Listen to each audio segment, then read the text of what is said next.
Olá, o TVL Cultura está começando e hoje vamos falar de aventura, ficção e literatura. Tudo isso em uma só obra, de Henrique Krieger, escritor e também guia de turismo de aventura. Ele nos conta a respeito dessas várias aventuras que ele vivenciou em suas viagens. Fique conosco e saiba mais a respeito.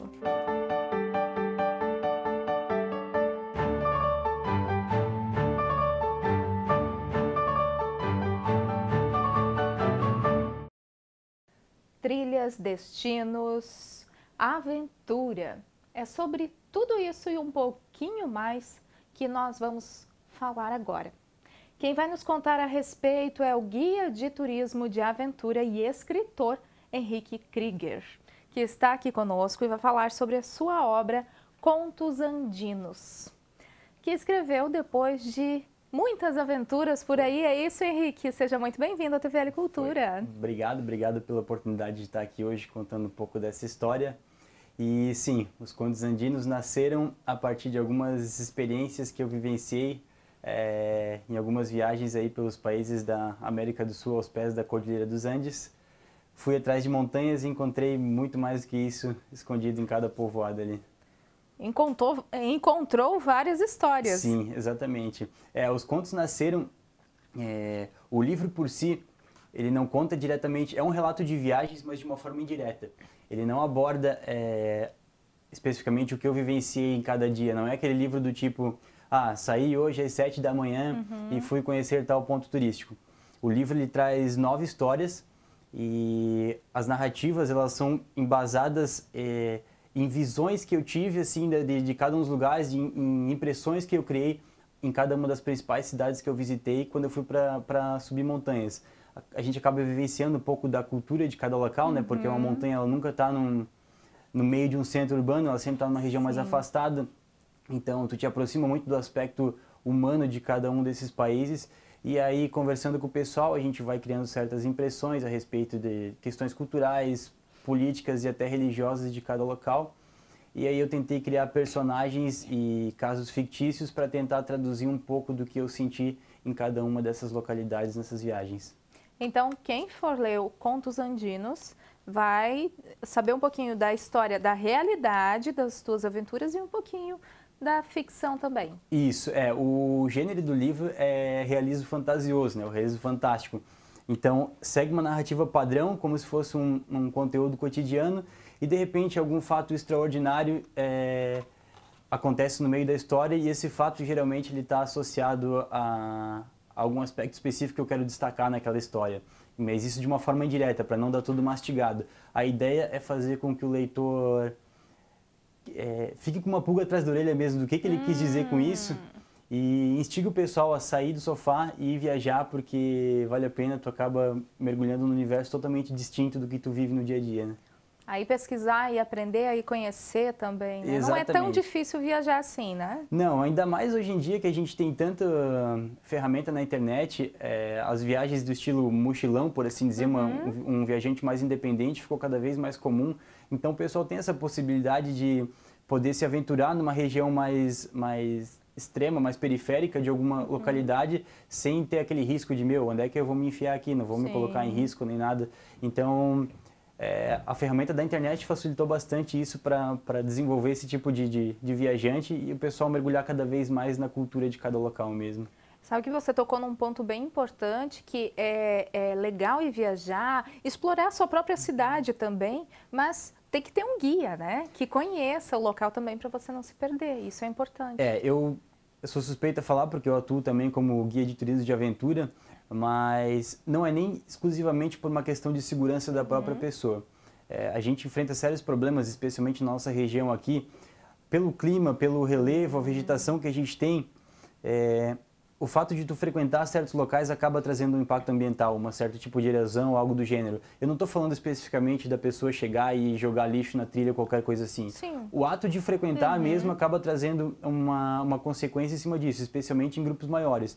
Então, sempre recomendo para o pessoal, para buscar seja guias ou seja clubes de montanhismo, que a gente tem bastante na região, para fazer essa introdução de uma maneira mais suave, digamos assim, e mais técnicas, tendo conhecimento específico para poder ir para esses locais sem trazer nenhum impacto. Porque às vezes o pessoal acha, eu vou fazer uma fogueirinha aqui à noite porque isso é pouco nocivo, não vai dar nada, mas às vezes o impacto que isso traz num período seco, como foi o verão, por exemplo, estava muito seco alguns momentos ali, às vezes uma fagulha que vai para longe acaba gerando um impacto bem maior.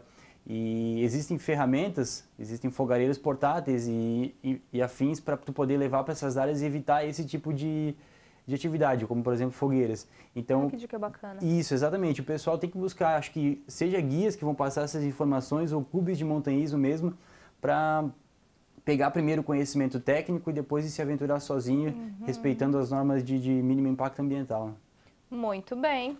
Henrique, você também é formado em gestão ambiental também, por isso tem grande propriedade aí para falar a respeito do assunto. Sim, foi uma carreira eu atuei durante 10 anos com saneamento industrial, com assessoria técnica a estações de tratamento de águas e efluentes, e adorava a empresa que eu trabalhava, adorava o pessoal com quem eu tinha que lidar no dia a dia, gostava muito do meu trabalho, mas paralelamente a isso, eu comecei a frequentar montanhas com uns 13, 14 anos. E aí chegou um dado momento, inclusive voltando de uma viagem de uma consultoria na área de saneamento, eu estava no aeroporto e me deu a ideia de, por que eu não começo a organizar grupos para guiar o pessoal nas montanhas e a partir daí gerar uma fonte de renda extra que me permita viajar mais e conhecer mais locais ou adquirir novos equipamentos. Então, comecei a me especializar em cima disso, né? Comecei a buscar mais conhecimento, fui fazer curso de guia de turismo, fui fazer especializações em primeiros socorros em áreas remotas e por aí afora. E depois, com uma bagagem legal, eu comecei a guiar o pessoal e a coisa começou a dar certo, começou a engrenar e chegou num tempo que a trilha da minha vida bifurcou. Eu estava com basicamente 2 empregos. Ou eu continuava como guia de montanha ou eu continuava na área de saneamento. E aí eu optei por seguir esse sonho. Que tivesse mais aventura. Exatamente, o que eu me sentia mais à vontade. Que não tem uma rotina, né? Exatamente. Liberdade. Essa liberdade que você tem, né, com os teus clientes, com o teu grupo, enfim, é emocionante, renova a energia? Com certeza. Existem até estudos científicos que já indicam que tu caminhar no meio da natureza, os gases provenientes da decomposição de matéria orgânica ali acabam te ajudando a curar certos tipos de doenças, sejam elas às vezes estresse, coisas do gênero, até doenças mais severas. Mas deixando essa parte científica de lado, eu acho que existe algo muito mais significativo que é a interação entre o pessoal. Por vezes me questiono assim, qual é a montanha que tu prefere subir ou qual travessia tu mais gostou de fazer?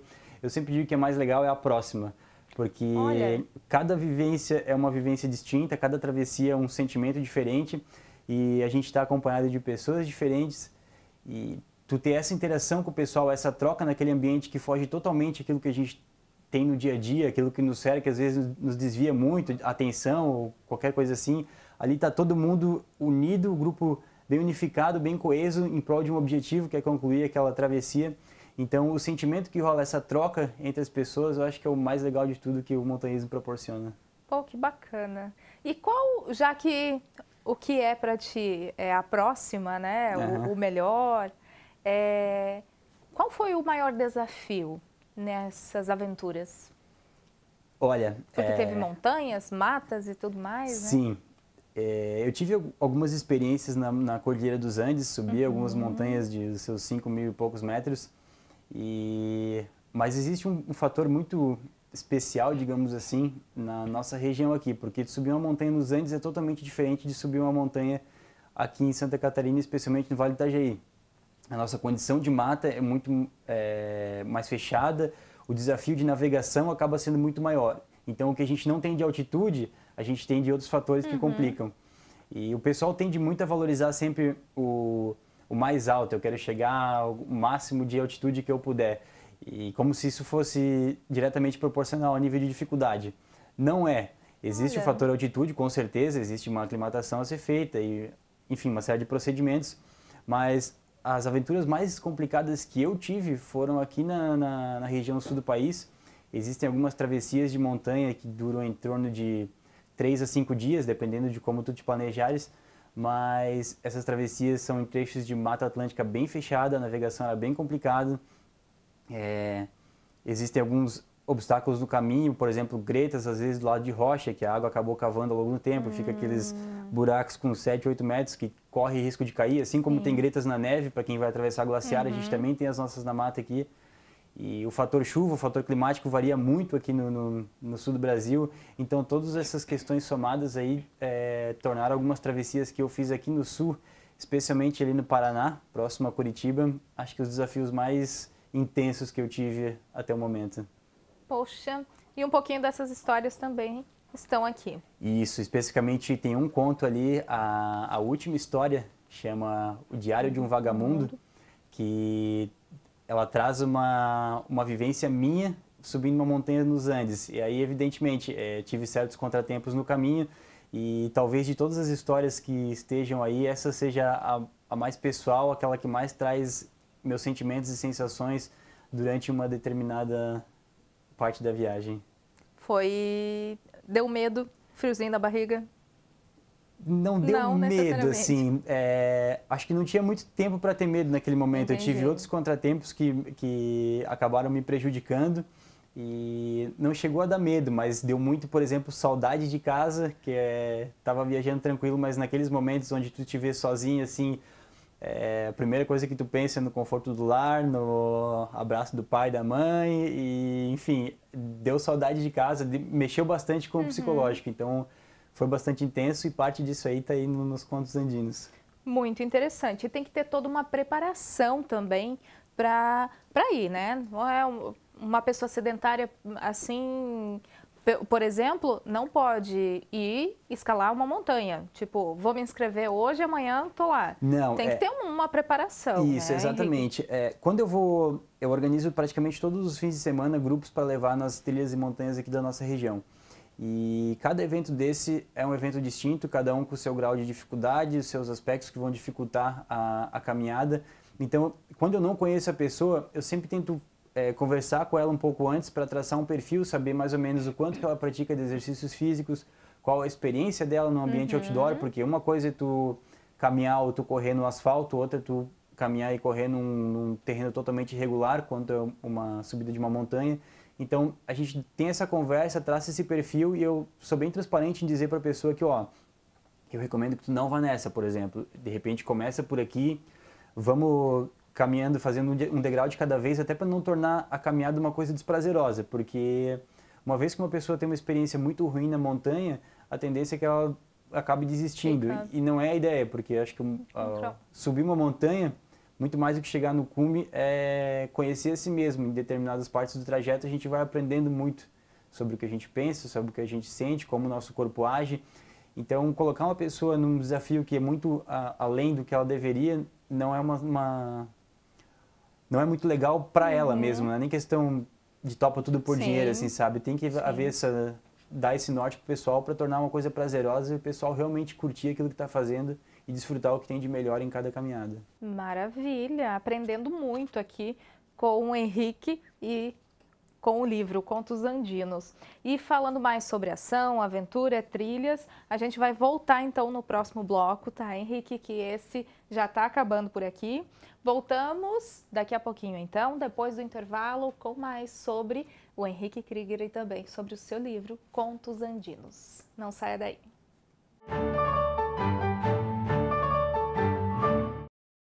É da nossa tradição essa vontade de fazer acontecer. Todos os dias, todas as horas, conseguimos fazer da tristeza a nossa superação, das conquistas o nosso objetivo. A Câmara Municipal faz parte dessa história, na fiscalização e na promoção de um debate contínuo com a nossa sociedade. Acompanhe as atividades do Legislativo no site e exerça hoje e sempre sua cidadania. Câmara Municipal de Blumenau, fazendo parte dessa história.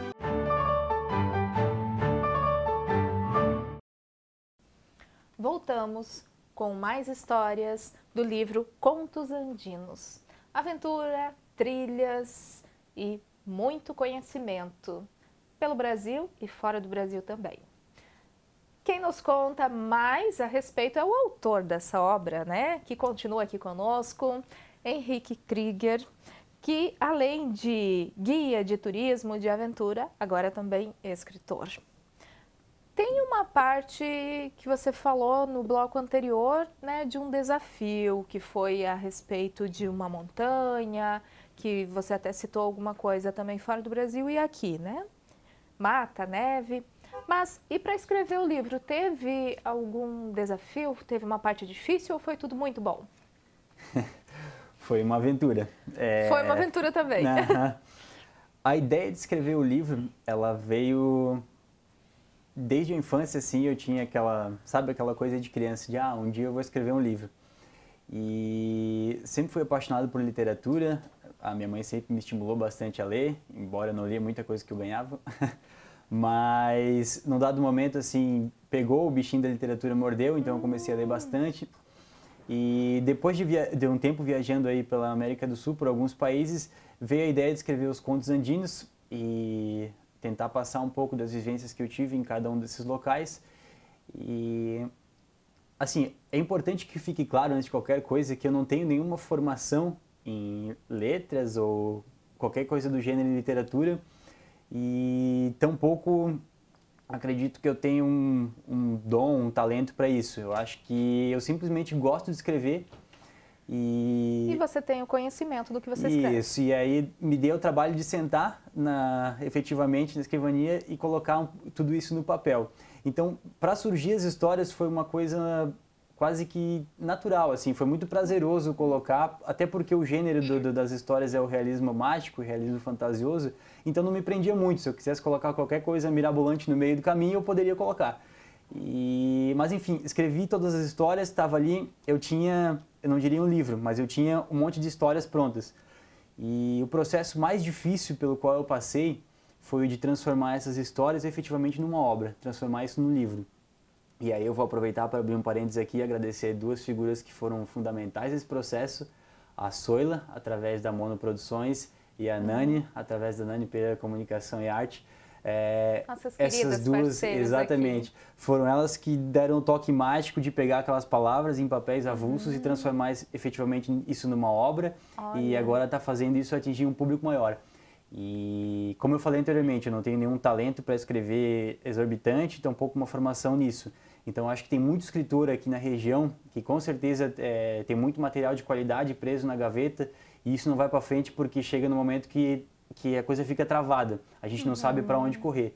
Então busquem essas profissionais, corram ali para a Nani e para a Soila que elas vão dar um jeito de transformar concretizar esse teu sonho numa obra efetivamente. Elas transformam em magia. Exatamente. Maravilha. Henrique, temos 9, né? Isso. O Engraxate, a Fantástica Realidade de La Paz, um Pomar Salgado, a Senhora Cusquenha. A Senhora Cusquenha. A Pietro, Pinguim, Sementes Sagradas, também 5 Hermanos, Cadeia Alimentar e o Diário de um Vagamundo, que foi o que a gente terminou o primeiro bloco falando. Destes, dá para destacar um pouquinho, né? Uma pitada, assim, da história de algum daqui para nós? Eu gosto muito de todas as histórias, eu gosto muito da Fantástica Realidade de La Paz, que foi o conto mais descomprometido, eu diria assim, que eu pude escrever, porque não tinha muitos limites. Quando eu pisei em La Paz, eu me senti voltando é meio relativo, porque eu estou para fazer agora 30 anos, né? Mas é como se, pelo que eu leio nos livros de história, era como se voltasse 30 anos no tempo, umas décadas atrás. Mas é a história que você conhece de lá, o que te contaram. Exatamente, assim, a gente pega um período assim muito meio de Guerra Fria até, de você vive lá a Revolução pichada em tudo que é muro, e então tem um senso assim de tu estar voltando para o passado um pouquinho bem intenso. Então no conto eu tentei trazer um pouco desse misticismo, de toda essa La Paz é incrível, assim, não dá para descrever e colocar em poucas palavras. Então eu comecei a escrever um conto trazendo um pouco de toda aquela atmosfera que eu senti naquela cidade e para mim foi um dos mais prazerosos de escrever, porque o texto fluiu bastante realmente. Não se prende muito em um caso específico ou em um personagem, mas vai trazendo uma narrativa com diversas condições até culminar no final, que mostra que La Paz efetivamente é uma salada de frutas de muita coisa. Eu acho que o pessoal que já esteve em La Paz e que lê esse texto vai entender o que eu tento passar ali nessas linhas. Vai se identificar, viver o momento Isso, novamente. Exatamente. E sobre outras histórias, existem algumas embasadas mais em personagens específicos. De novo, é importante ressaltar aquilo que a gente já falou no bloco anterior, que os contos andinos não são um relato de viagem fiel assim daquilo que eu fiz. O personagem Henrique dificilmente aparece, salvo naquele Diário de Vagamundo e algumas outras pequenas pitadas e algumas histórias. Ele se baseia mais em tentar trazer um pouco das impressões e da história de cada local que eu visitei através de personagens e casos específicos. Por exemplo, o Engraxate, o primeiro conto ali. Eu fui parar em Santa Cruz de la Sierra meio sem querer. Eu tinha uma passagem de avião comprada que era... Fui fazer meu primeiro mochilão, foi em 2011 ou 12. E eu tinha uma passagem comprada que ia de Florianópolis para São Paulo para La Paz. E eu embarquei em Florianópolis, São Paulo, cheguei em São Paulo, a companhia aérea tinha falido, eu não tinha recebido nenhuma informação a respeito. E eu fiquei meio que nem o Tom Hanks em O Terminal, assim, não tinha nem como voltar nem como ir. E aí eu passei aquela noite em São Paulo, fui atrás de outra passagem e o que era para ser São Paulo-La Paz virou São Paulo-Cuiabá, Cuiabá-Campo Grande, Campo Grande-Santa Cruz de la Sierra. Eu cheguei de madrugada lá, dormi aquela noite no aeroporto e no dia seguinte eu consegui pro final do dia uma passagem para La Paz. Poxa. E aí preso no aeroporto, não tinha nada para fazer, de manhã cedo peguei minhas coisas, botei no armáriozinho lá e fui pro centro de Santa Cruz de la Sierra para conhecer um pouco da cidade. E eu fiquei na praça principal lá, que é na frente da Catedral Metropolitana que tem na cidade, e sentei no banco e comecei a conversar efetivamente com um engraxate que estava lá trabalhando. Não é exatamente as coisas que ele me contou que estão nessa história, mas eu senti muito dele questões da visão dele com relação à política local e algumas coisas que ele contestava muito para o rumo que a Bolívia estava tomando.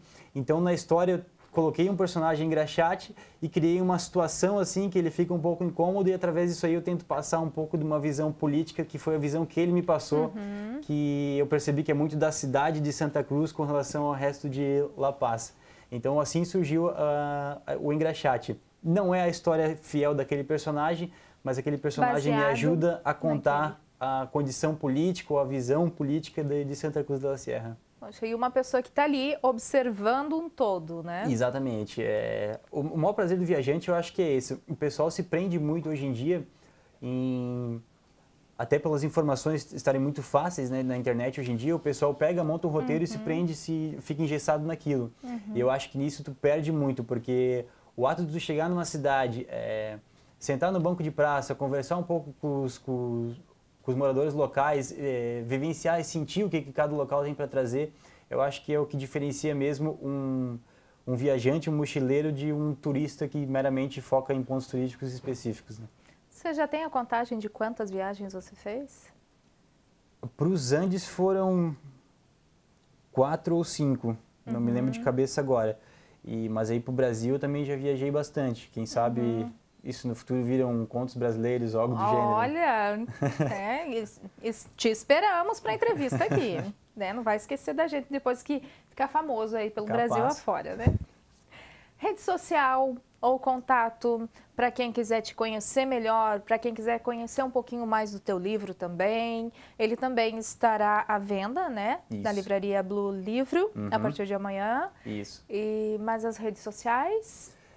Se o pessoal quiser buscar da minha empresa, a Terra Média Trekking, Trekking T-R-E-K-K-I-N-G, e se o pessoal quiser buscar lá para conversar com a gente, seja para tirar dúvidas sobre equipamentos de montanha, tirar dúvidas sobre alguma trilha, quem quiser começar a fazer trilha, pode consultar a gente ali pelo Instagram, que a gente vai passando o calendário e para o pessoal se inscrever. E para adquirir o livro também, dá para conversar com a gente através do Instagram ali, que a gente passa as coordenadas todas para poder... intermediar essa negociação e mandar para o pessoal. Maravilha. Hoje à noite também tem o lançamento, né, deste livro, nesta quinta-feira, então na Blue Livro também, quem quiser participar está super convidado. Isso, o filhotão vai finalmente nascer para o mundo, vai ser às 7h30 da noite hoje, na Blue Livro ali no Shopping Parque Europeu. estaremos lá. Compareçam, pessoal, mesmo que não seja para adquirir o livro, mas venham para tomar um café, para conversar um pouco sobre viagem, para conversar sobre trilha, sobre montanha, sobre aventura. Vai ter bastante gente lá, legal pra caramba, a gente costuma frequentar os nossos eventos, então vai ter uma energia muito boa para quem quiser ir lá e trocar uma ideia. Não, mas pode comprar o livro também, porque olha, eu li só um pedacinho dele, eu fui uma das primeiras a receber e tá bem bacana. Bem bacana, eu tô super curiosa pelo que você me contou e também pelo pouquinho que eu já li aqui. Parabéns pelo trabalho, viu? Fico feliz. Eu acho que o gênero que eu adotei nessas histórias já era uma coisa que eu gostava muito, eu sempre fui muito admirador de algumas obras do Mário Vargas Llosa e, enfim, outros tantos autores aí de realismo mágico. E é um gênero que não te prende muito. Então, às vezes, o pessoal vai olhar e vai achar, meu Deus, mas isso aqui é uma viagem, não literalmente falando, mas sobre o que acontece em cada história. E é mesmo, eu acho que essa é a ideia de tentar exagerar certos fatos para chamar atenção e deixar todo mundo com uma pulga atrás da orelha. Alguns fatos que acontecem são leves, são divertidos, já outros são histórias um pouco mais pesadas, que às vezes mexem um pouco o pessoal. Que fique claro que não necessariamente, de novo, todas as histórias foram vivenciadas, mas aquilo aconteceu, né? Às vezes através de fatos mais pesados eu tento traduzir um pouco da sensação que existe naquela cidade, sobre a energia que flui naquele local, assim, sobre a história de como surgiu aquele local. Então leiam, tirem suas próprias conclusões e se alguém se sentir incomodado ou se sentir instigado, as redes sociais estão aí hoje em dia, Terra-média Trek no Instagram, venham para conversar, trocar uma ideia para a gente amadurecer todos esses conceitos aí. Maravilha, livros, músicas, filmes, são para justamente fazer com que nós, que a gente reflita, né, a respeito da vida, do trabalho, do casamento, do relacionamento, enfim, o que a gente está fazendo certo, o que a gente está fazendo errado, né? Eu acho que quanto mais instigante for, melhor. Exatamente. Eu acho que se a pessoa quiser ler algo que ela não precise contestar, então leia talvez uma receita de bolo, algo que é só seguir. A intenção justamente de quem produz qualquer tipo de arte, eu acho que é despertar na pessoa um mínimo de contestação, por assim dizer, para o pessoal realmente pensar, mas o que quis dizer com isso? E de repente tentar criar os próprios conceitos, ou amadurecer, ou quebrar certos paradigmas que cada um tem. Então a ideia foi justamente essa, provocar em certos contos, ou instigar bastante em outros. Maravilha. Henrique, a gente está terminando o programa. Eu sei que é curtinho, né? Tem muita coisa ainda para contar, mas um pouquinho, quem quiser saber mais sobre as histórias aí do Henrique e das viagens, né? Pode saber aqui através do livro. E, claro, a gente vai se encontrar em outros momentos também, para continuar contando essa história aí para os nossos telespectadores. Agradeço demais a oportunidade de estar aqui, de passar essa mensagem, de divulgar essa obra, divulgar o meu trabalho. E, de novo, hoje, 7h30 da noite, estamos lá na Blue Livro, no Parque Europeu. Compareçam, que vai ser um prazer receber todo mundo lá. Beleza? Obrigado. Maravilha. Obrigada a você, Henrique. Então, um pouquinho sobre a história dos contos andinos e também sobre o nosso mais novo escritor, né? Henrique Krieger. Fiquem todos com Deus. Muito obrigada pela audiência. Até o próximo programa.